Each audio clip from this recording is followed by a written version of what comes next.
and welcome to the Amateur of Life and Death podcast. I'm Luke Plimmer. And I'm Laura East. And each episode takes a look at a different aspect of the wonderful world of amateur theatre and features an amateur theatre maker talking about their theatrical life, theatrical loves and the times when they've died on stage. Our backstage pass holder John O'Neill also takes a look behind the scenes at the Crescent Theatre Birmingham to discover more about what goes into making a great amateur production. Today's episode explores the witty and wonderful work of Oscar Wilde, whose satirical theatrical masterpieces continue to delight audiences more than 100 years after his death. We'll be interviewing Alan Bull, actor, stage manager and production manager, to find out about his life and loves in amateur theatre and his experience of performing Wilde's plays. And John will be going behind the scenes to talk to the Crescent's marketing manager, Rob Laird, about the challenges and rewards of marketing amateur productions. Let's hear Luke in discussion with Alan Bull. So, actor, stage manager, production manager. Alan, we're very excited to have you on the podcast. Thank you so much for coming on. So, tell us about your first love. You want the first love of theatre, presumably, and yes. Not yes. Yes, I think I can go right back. What first introduced me to theatre when I was still at junior school. I'm doing about, 8 or 9. Wow. So that's nearly 70 years ago. We were taken to a play at the old Kidderminster Playhouse, and even now I can remember the gist of what it was about, which must mean that it made a real impression on me. It was about a man who wanted to kill time. He hated clocks, watches, schedules, all the rest. So he did his very best. Of course, it didn't work out, and the conclusion was that he had to go back to using them again. So not all that thrilling, but as I say, it stuck with me for so long. So I think that was probably the first live theatre I'd seen. Wow. And I've been going and watching live theatre ever since, really. So in all that time you must have experienced a lot of theatre. So what's been the love of your theatrical life? It's not possible really to give you just one thing. It's been very much an accumulation over the course of time, I suppose. A few things that sort of stand out. And I was thinking about this. I thought it was the sort of thing I'd probably be asked. I saw Kenneth Branagh as Henry V when he was a very young man at Stratford, and I think that was his breakthrough production. That stands out. Much more recently, I saw a semi-stage version of Sweeney Todd at the Coliseum, and that was Bryn Terfel and Emma Thompson. And I can claim that Emma Thompson actually climbed over my knees on her way to the stage. And that inevitably does stand out. But all sorts of things, really. Another love that's developed over recent years is the smaller stuff, the fringe theatres, the studio theatre stuff. I loved going to the Trafalgar 2 studio, the little studio, no longer there, sadly. They've reconverted what used to be the Whitehall Theatre back into a theatre. But fringe now is something, and studio stuff is, I think, probably my particular love at the moment. So is there anything that you yourself have been involved in, acted in, or been a stage manager for yourself that you've loved? Yes, I think among the roles that I've played, I thoroughly enjoyed being Ragueneau the baker in Cyrano de Bergerac. It's the first time I ever wore tights on stage, actually. And I also love the little cameo that I did in The Lady in the Van, where I played Miss Shepherd's older brother. And old enough though I am, I had to age about another 15 years to play that role, and that was good fun. And I think I've enjoyed all my acting roles, both the Oscar Wildes and the Jane Austens that I've done, and also the more recent stuff, such as Bennett and the stage version of Vicar of Dibley that we did a couple of years ago. As far as stage managing is concerned, maybe the highlight was Oliver. I think the first time I met you, actually, Yeah, my Luke. first show here. Yeah. That was the first main stage musical I'd done, so it was a challenge, but it was a challenge that I really enjoyed meeting. And there've been something like 35 shows that I've stage managed now, so there have been quite a few highlights. I'm actually looking at Liz and thinking Kindertransport, which was a great play, and therefore one that you could stage manage and you could sit and call the show time after time and you still were enjoying the play. Enjoy is perhaps not quite the right word for that, but it was such a worthwhile sort of a piece of theatre. And I think that certainly from the point of running shows as a stage manager, that's very important. Very, very recently, I enjoyed Pitmen Painters every time, every performance, because again, thoroughly good play, and it also helps when you've got really nice people in the cast, which on that occasion, as indeed on most occasions, I've been fortunate enough to have. So, tell us about the one that got away. Yeah, Judas Kiss. I really wanted to play the hotel manager in Judas Kiss. And there was just one person in the theatre who I hoped would not read for it. It's our former chairman, a Scotsman of exactly the right age, exactly the right description, but he did read for it, and his Scottish accent was even better than mine. And also he was the right age. I was probably 10 or 15 years older than the specified age.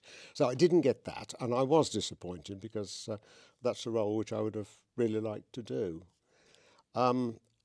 Otherwise, I don't think there's really been a role that I've missed. And as far as stage managing is concerned, I think I've really been able to do just about all of the shows that I felt I wanted to do, not to mention quite a few that I didn't particularly. Okay, so Judas Kiss, coincidentally, is written by David Hare, and that's about Oscar Wilde. So, since that links into the episode, what about that play specifically drew you to it that made you want to be a part of it? Well, I think it was the particular character that I thought would be right. It was about the right size of role for me. It wasn't impossibly large. The Oscar Wilde link, of course, is that it describes Wilde both before and after his time in Reading Jail. And so Wilde having a really good time and Wilde in his twilight towards the end of his life. So it was a role that I thought I would like to play, a play that I thought I would like to be in. It wasn't because it was about Oscar Wilde specifically. I'm not got a fixation about Oscar Wilde, as it were. I hasten to add. Yeah. So tell us about a time when you died on stage. Oh, God. Yes, Father Christmas.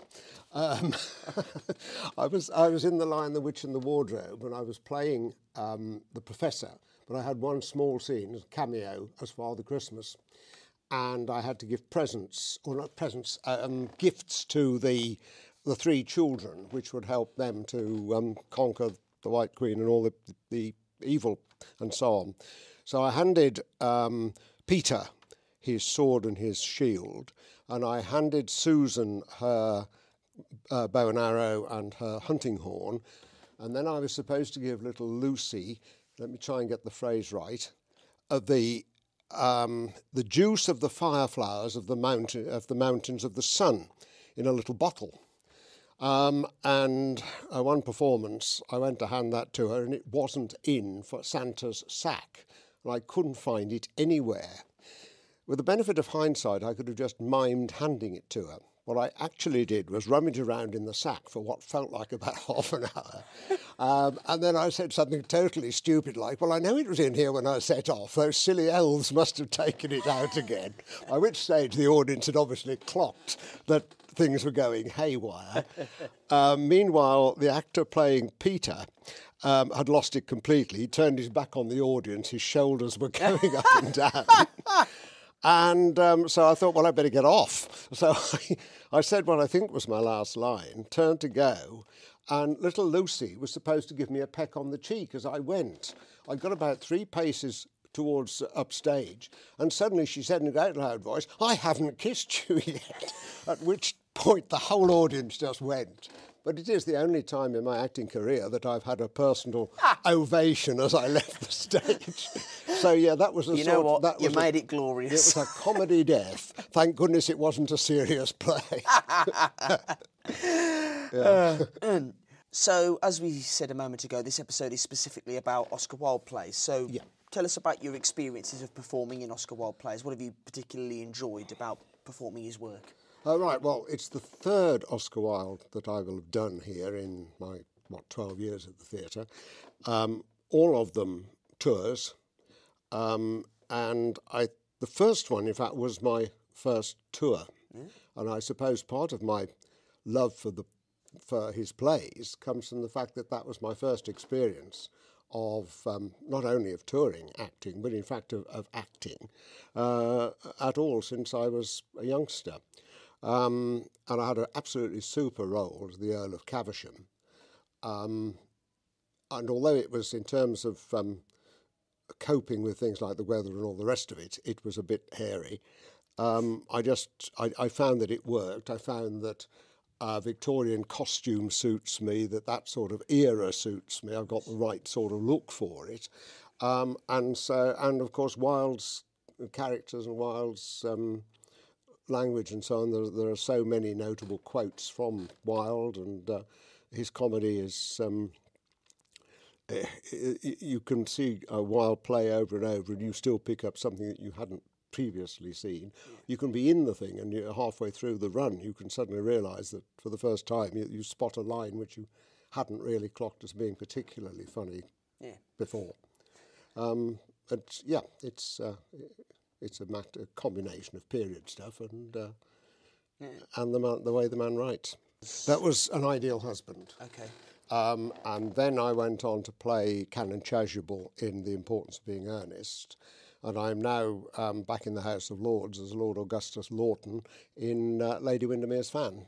You mentioned a moment ago, you were talking about like his writing and his wit. Do you have a favourite Oscar Wilde line or saying or witticism? I think the one that I thought was hilarious when I first heard it many years ago is Lady Bracknell. Jack Worthing's told her that he's lost both his parents. And I'm going to quote this. "To lose one parent, Mr. Worthing, may be regarded as a misfortune. To lose both looks like carelessness." And then I think my favourite from our current production of Lady Windermere is Lord Darlington, who says, "I couldn't help it. I can resist everything except temptation." And God, that's me as well. So, yes, I mean, there are so many, but I just plucked those two out as examples.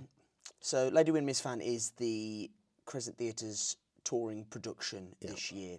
So, tell us about your experience of the Crescent Tour. What do you particularly enjoy about outdoor theatre? This will be my 6th, so I must enjoy something. I think it's a challenge. It's entirely different in many ways, because not only have you got to do all the things that you do on any performance, such as remembering your lines, remembering where you're supposed to be on stage, getting your entrances right, that sort of thing, but you have to adjust as you go along, because all the venues are different. You have to cope with weather conditions, you have to cope with wildlife and with things overhead such as aeroplanes. You also and you have to go on with it. If your audience stay, you've got to carry on even if the wind is whistling or the rain is pouring down. So there's the challenge to it. But I think performing in different venues is good fun. And I would say really to any actor, if you haven't done a tour, at least go and do one and try it out. So you've both acted in and stage managed a number of Crescent touring productions. So what are the particular challenges of stage managing a tour? Right, I haven't actually stage managed a tour, but I have done work backstage with our regular tour stage manager. The challenges there are basically getting set up. You are going to have to try and get the staging somewhere where at least there are possible entrances and exits and the like. You've got to have enough about you to be able to find power supplies and hook up with it. You have to deal with the different management styles of the different venues you go to, some of whom are inevitably easier to deal with than others. And you've also got to cope again with things like weather conditions. The set getting blown over and you've got to nip on stage and put it back together and that sort of thing.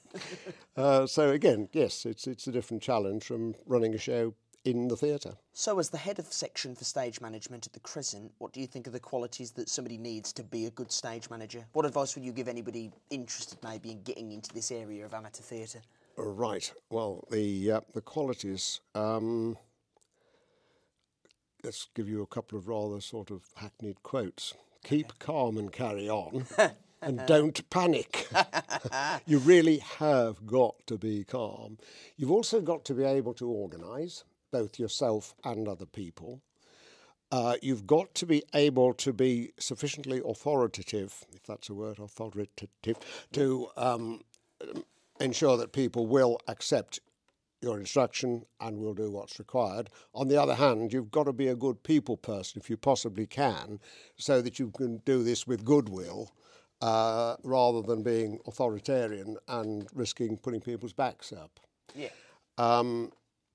You also got to be able to write legibly if you're writing up the book, because if another stage manager has to take over from you and they can't read what you've written, and believe you me, it's happened to me, then there's a problem. But yeah, I mean, that's a little bit on the side, really. As to advice for getting into stage management, you need really to do backstage work, ASM, crew, be willing to take your time. If you've never done anything of this sort before, don't expect to ASM one show and then be able to run a show. There's rather more to it than you might imagine. And another aspect which I haven't mentioned, which is vital, is that the stage manager is the safety officer for the show. And one of the big jobs you've got to do is risk assessment. You've also got to be willing, if you must, to say either to the director, that is not safe, or to the set designer, the set is not safe. And ultimately, it's up to you to make sure that that accidents that can be avoided are avoided. You've also been the production manager on a number of amateur productions at the Crescent Theatre, so tell us what that role involves and why it's important. Yeah, it's a sort of overall coordinating role, supervisory role, if you like. As long as everything's going to plan, the production manager has precious little to do. You have 2 meetings to run, or 3, the pre-production meeting and the progress meeting, and then a post-production sort of wash-up after the event. But otherwise, what you're doing is just ensuring quietly and sort of in the background that all the various sections who are preparing for the show are up to speed. You're also a troubleshooter if there should be any difficulty, and you can be a shoulder to cry on. It may be, for example, that one part of the show just isn't coming together. And if the people know that you're the production manager and that you will listen to them, they'll come and talk to you, and you can usually do something about it. And you're responsible to the head of production and therefore to the board for making sure that the whole show comes together and happens. You've mentioned ASMing a couple of times. For the people listening who aren't techies, like myself, what does ASM stand for? I'm sorry, yes. Assistant stage manager. Right. We also occasionally on a complicated show might have a deputy stage manager, a DSM as well. Alan, thank you so much for coming on the podcast. It's been a delight to talk to you and it's been really insightful as well, so thank you very much. Well, thank you. And that was Luke talking to Crescent member Alan Bull. Now our backstage pass holder John has been talking to Crescent's marketing manager Rob about the delights of marketing amateur productions. John? Thanks, Laura. Hello, listeners, and welcome to this episode's Backstage Pass, where we are an outdoors backstage pass, having come to sample the delights of Canalside, Birmingham. In this episode's Backstage Pass, we're taking a look behind the glossy, high-contrast, cork-popping world of marketing. Joining me today to make everything clear is Rob Laird. Rob, hi, and welcome to the Amateur of Life and Death podcast. Hi, John. Thank you very much for having me. You're welcome. Rob, can you tell us what your role is with the Crescent Theatre and how you ended up doing this role? Yeah, of course. I'm a member of the board of the Crescent Theatre, and I'm the marketing manager for the theatre. I've been in the role for about 6 or 7 months, or thereabouts.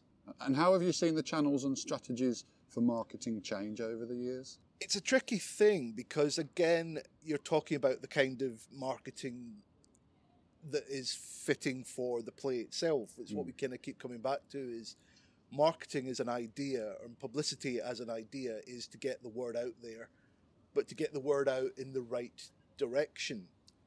And of course, social media is the catch-all term for so many different ideas, or so many different ways to reach out into the world. And it is the best way to reach the highest number of people, but it's not always necessarily the people who are not, I'll go back a sec, it's not necessarily always the particular audience for that production. So yes, digital outreach, social media outreach is that wide net that I've talked about, but it still needs to be directed in order to find the audience, really, to find the audience you actually think and will is that audience different for each different show? Yeah, certainly. Some people are more receptive to different sort of settings, different sort of genres. Yeah, that's absolutely true, and it's a little reductive to say that older people, and again that's a terrible catch-all term, but are maybe less easy to be caught in the social media net, because it's not necessarily true. Facebook, of course, is something that is used by people of all ages, but they might not be as receptive to it that way. So there is still a real place for what we'd have to call the more traditional outreach, where we are still talking about leaflets and what's on magazine and print media as a whole, but we are still trying to find a way to make sure that that isn't just a leaflet that gets handed out and then vanishes into the ether. There is still a degree of targeting for that. I will say that social media is the more common version of the outreach. And of course, social media itself is not one thing anymore. It used to just be one site, didn't it? Facebook. Yeah, it's absolutely not. And it's not just advert. It's not just a matter of putting out a poster on an email. Of course, I don't mean to be reductive for it, but you can't just send out an email and say, for example, Lady Windermere's fan is on soon. That's great as far as that goes. That tells people, great, those are the dates that I need for my diary, if I'm already interested in it.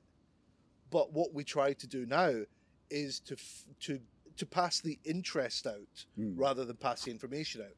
It's all well and good to say, Lady Windermere's fan starts on X, there's your date. What you actually want is the audience to be aware of the production earlier, interested in the production earlier, and connected to it in some way, which is, as you were saying, it's not just sending out the Facebook invite so that people are aware of it. We're trying to be more proactive in making sure that the cast are using Instagram, for example. We have the Instagram takeover, where they actually try to humanize the play a little bit more and to hook the audience in a different way.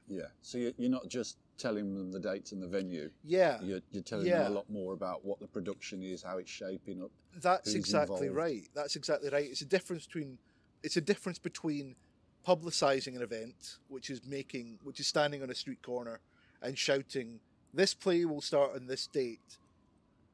It's the different aspect of the role is to actually find a way to talk to the potential audience and bring them in, make them more emotionally involved, maybe. I think maybe that's a good way of putting it, is to get that emotional involvement with the piece, with the audience. That's certainly, it's certainly a different kind of strategy, and it's certainly much more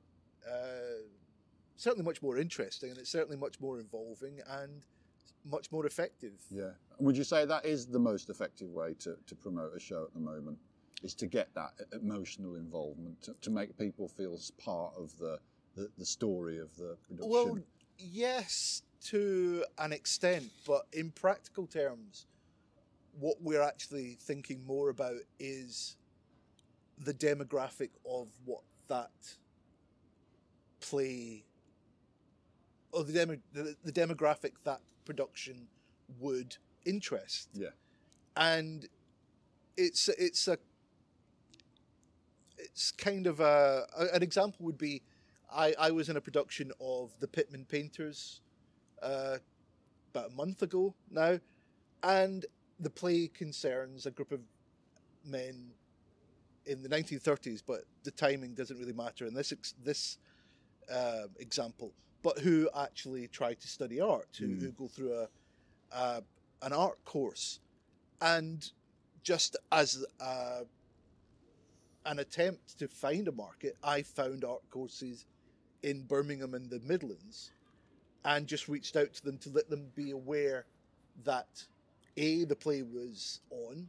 We have no idea if members of those art groups had ever stepped foot in the Crescent before. Yeah. They were maybe not on our mailing list. They'd certainly never seen a leaflet with the season's details on it. They maybe had never heard the Crescent existed. But just that simple reach to their chap on their door and say, there is a play that you might be interested in. You lose nothing by doing it, but it's much more direct. It's actually much more effective to try to find the door to knock on.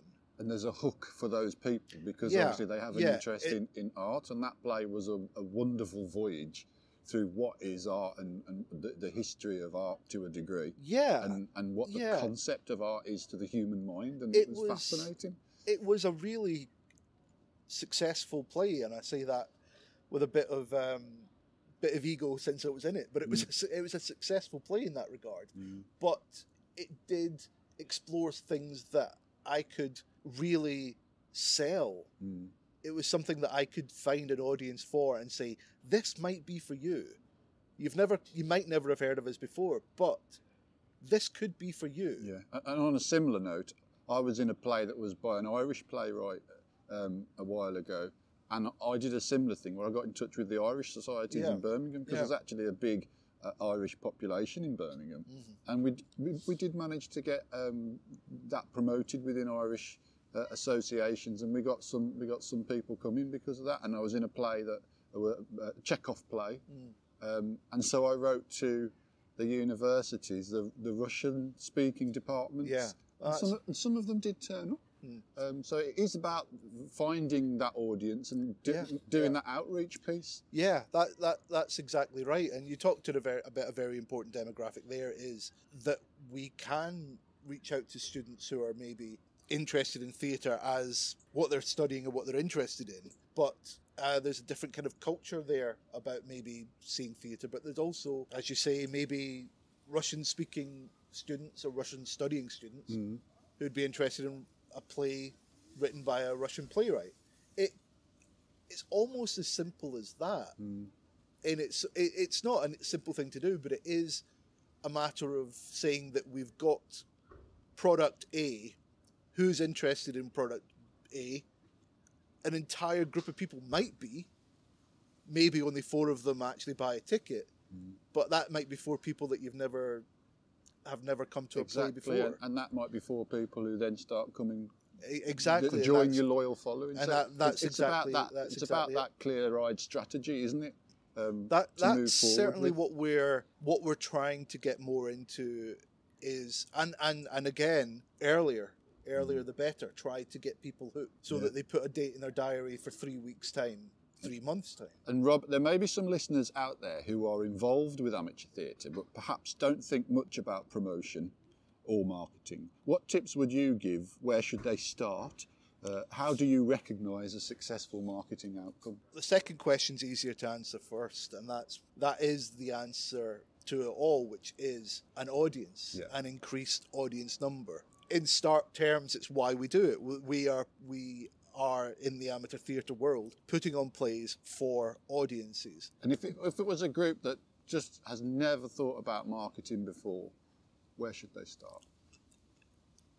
I think you've got to start with the fact that you have a community. If the theatre's a dozen people, or if it's 300 people, there are still people there who can make sure that they are a speaker. They are a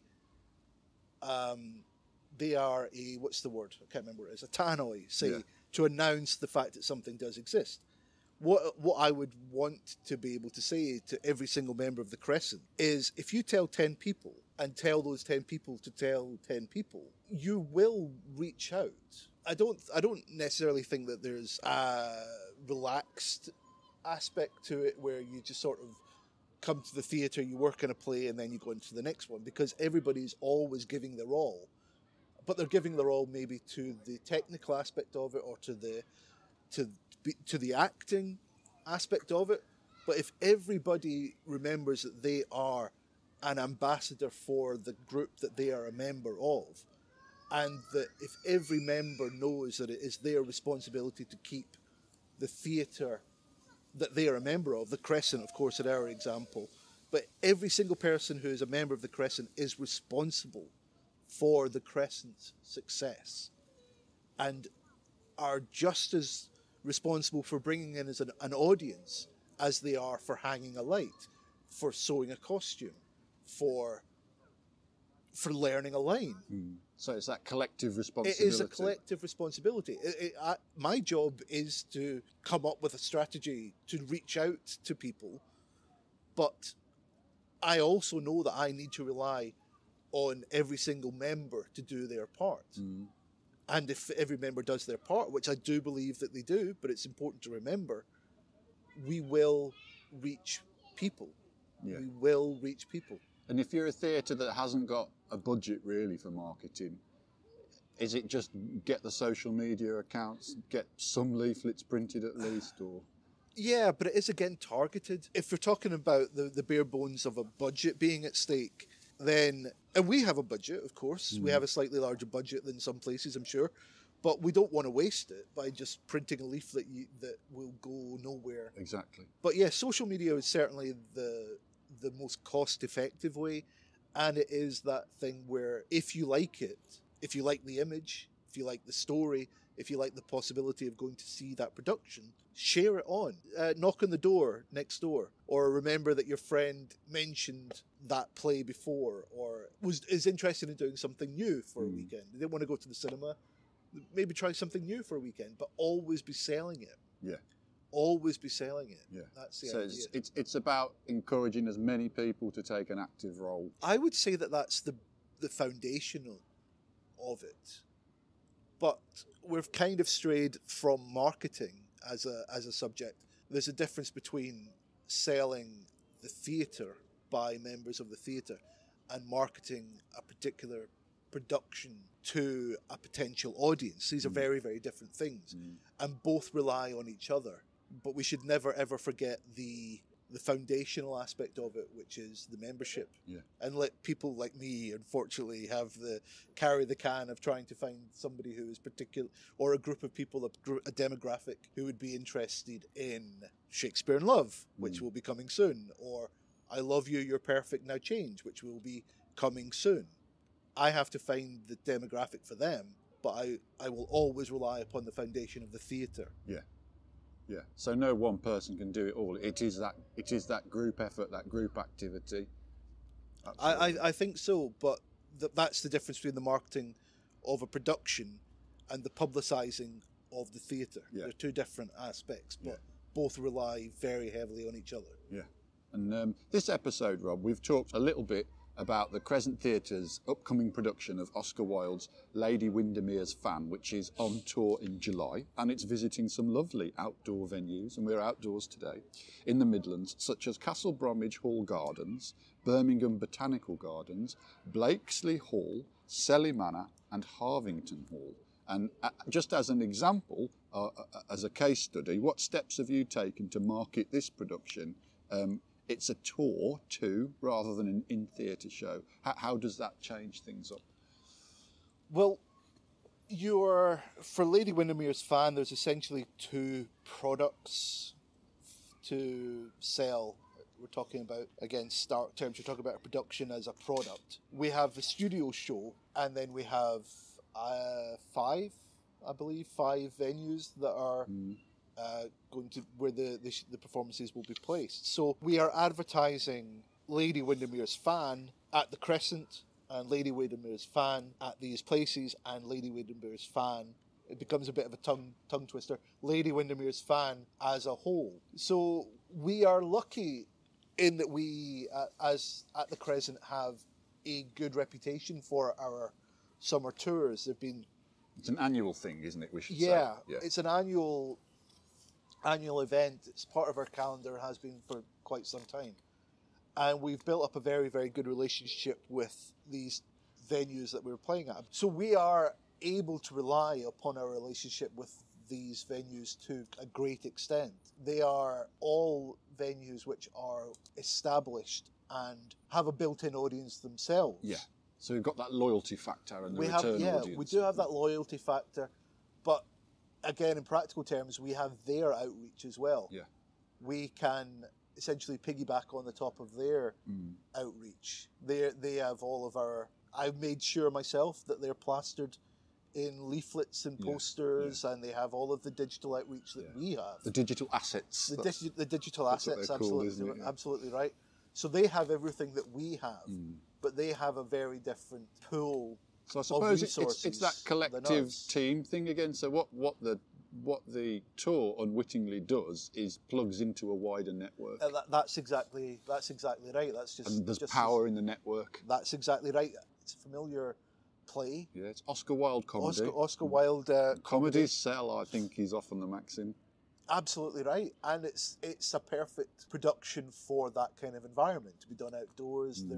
There's the wonderful day out element to it that I think is a very good sell. And it's that wonderful cabaret of outdoor theatre where you add in the fact it's outdoors, and it adds an element to the performance because it changes the performance up in some way. It sort of gives it a dynamic all of its own. Yeah, I've seen about, I don't know how many, 3, 4, 5 maybe, over the years of the touring shows, and it brings something very different to the production.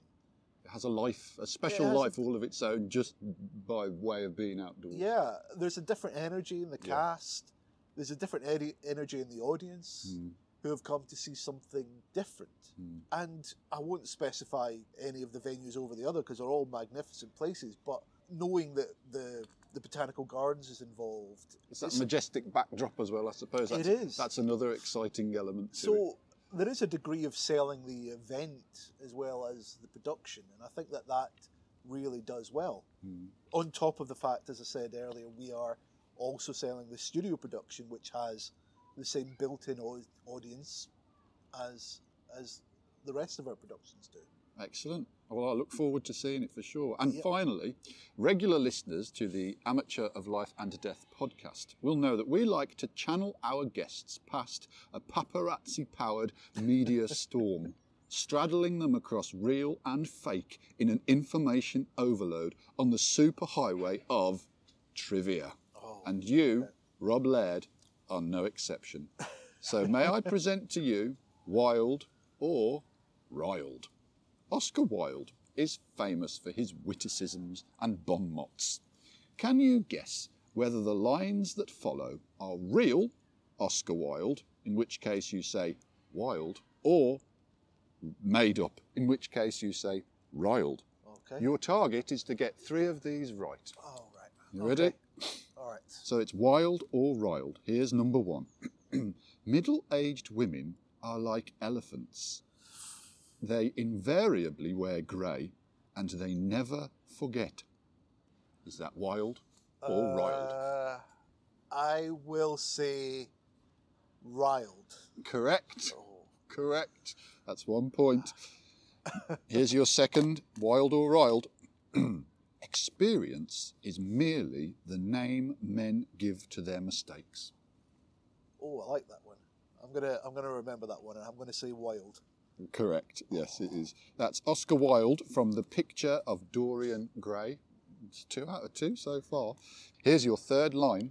I have great faith in fools. Self-confidence, my friends will call it. Wild or riled? Riled. Correct. Oh! You're on a 3 out roll. of 3. That was actually Edgar Allan Poe. Well, now you're into bonus territory because I've got 5 lines. I'm going to read them all. Okay. So number 4. I never travel without my diary. One should always have something sensational to read on the train. Oh, I know that one. I came across that one somewhere. That's Wilde. Correct. That's from The Importance of Being Earnest.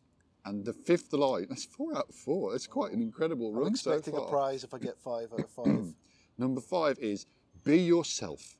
Everybody else is already taken. Wild or riled? Riled. Correct. Oh! Though often Wow. attributed to Wilde, no evidence he ever wrote or said this line exists. Well, that's 5 out of 5. Wow. That's got to put I feel you. like I've accomplished something today. Yeah, that's got to put you on at least joint top of the trivia leaderboard. It's very rare we get a full house. So, Rob, thank you so much for coming on the podcast. It's been fascinating. Lovely. Thank you, Rob. Thank you very much. Oscar Wilde's life was a brilliant, tragic and complicated one. Aside from being eminently quotable, Wilde's legacy is vital in the spheres of theatre and literature, but also in terms of his impact on gay rights and culture. Born in Dublin to affluent parents, Wilde experienced a social advantage that gave him more than a taste of indulgent upper-class life to ridicule. He attended Oxford on a scholarship and was considered a genius. While at Oxford, Wilde began to write and earned an award for his first poem, Ravenna, published in 1878. After graduating from Oxford, Wilde moved to London and began to pursue his writing career, specifically writing poetry. He published his first book of poetry in 1881. While the collection was not an immediate success, it did help to establish Wilde in literary circles. In 1882, Wilde travelled to the United States and Canada, where he lectured for close to a year. After returning to England, Wilde continued to lecture on the aesthetic movement and write poetry. Wilde became a proponent of aestheticism, art for art's sake. He sought to promote the beauty of art rather than promote art for social or political gain. In 1884, Wilde married Constance Lloyd and the couple had 2 children. He continued to write, becoming a reviewer for the Pall Mall Gazette and editor for Woman's World. Over a period of 7 years, between 1888 and 1895, Wilde produced his greatest literary achievements, including The Happy Prince and Other Tales, The Picture of Dorian Gray, and the stage plays Lady Windermere's Fan, A Woman of No Importance, An Ideal Husband, and The Importance of Being Earnest. Wilde wrote a total of 9 plays, of which 7 were publicly produced in his lifetime. His most popular and successful work satirised Victorian England and wealthy Victorian society. His plays remorselessly take aim at social class, the institution of marriage, the prevalence of deceit and dishonesty in everyday affairs, and the concept of female independence, amongst other things. After the birth of Wilde's second child in 1886, strong rumours began to emerge of Wilde's homosexual relationships. Wilde spent increased time in London hotels and restaurants with his lovers, later forming an intimate friendship with Lord Alfred Douglas, known as Bosie. Wilde wrote perhaps his most famous play, The Importance of Being Earnest, in 1895, at the height of his fame and popularity. The production was received well by critics and has arguably become Wilde's most enduring and revived work. During the production's successful run at the St James's Theatre, Wilde became enthralled in a series of legal battles that ultimately led to his arrest and prosecution for the crime of gross indecency with men. Wilde had attempted to prosecute Lord Alfred Douglas's father, the Marquess of Queensberry, for libel after he had discovered and condemned their relationship. In his defence, Queensberry's lawyers produced evidence from several male prostitutes to support his accusations and clear the charges. Wilde was subsequently arrested and convicted of gross indecency, being sentenced to 2 years hard labour. The court transcriptions are a testament to Wilde's courage and unfailing, unflappable wit. In the reading of letters between Wilde and Bosie, it was in the courtroom that the euphemism for homosexuality, the love that dare not speak its name, was coined. When questioned about its meaning, Wilde said, "It is that deep spiritual affection that is as pure as it is perfect. It dictates and pervades great works of art. It is beautiful, it is fine, it is the noblest form of affection. The world mocks at it, and sometimes puts one in the pillory for it." The conviction left Wilde publicly disgraced and physically weakened, and upon his release from prison in 1897 he sailed immediately to France. He never returned to Britain. Wilde hoped to continue writing when he was in France, but had no success. His only work after his time in prison was the Ballad of Reading Gaol. Although friends visited him in France, Wilde, a once joyful and exuberant man, began to decline in health. His last years were spent in isolation, poverty and alcoholism. Oscar Wilde died in Paris on November 30th, 1900, at age 46, of acute meningitis caused by an ear infection. His last words are reported to be, "My wallpaper and I are fighting a duel to the death. One or the other of us has got to go." On the 31st of January 2017, the Queen signed the Police and Crime Act. The law posthumously pardoned over 50,000 historic convictions of gross indecency and other charges related to homosexual acts. Among the men to be pardoned was Oscar Wilde. More than 100 years after his death, Wilde's writing and plays continue to inspire and entertain readers and audiences. His theatrical comedies are some of the most often revived works in both the amateur and professional theatre. His legacy has endured as both a brilliant playwright and as a man whose steadfast belief in his own sexuality led to his martyrdom and public disgrace. In his powerful, unsent letter De Profundis, which he wrote whilst in prison, Wilde's voice resonates as powerfully as ever, providing comfort and hope in the face of injustice and ignorance. To regret one's own experiences is to arrest one's own development. To deny one's own experiences is to put a lie into the lips of one's own life. It is no less than a denial of the soul.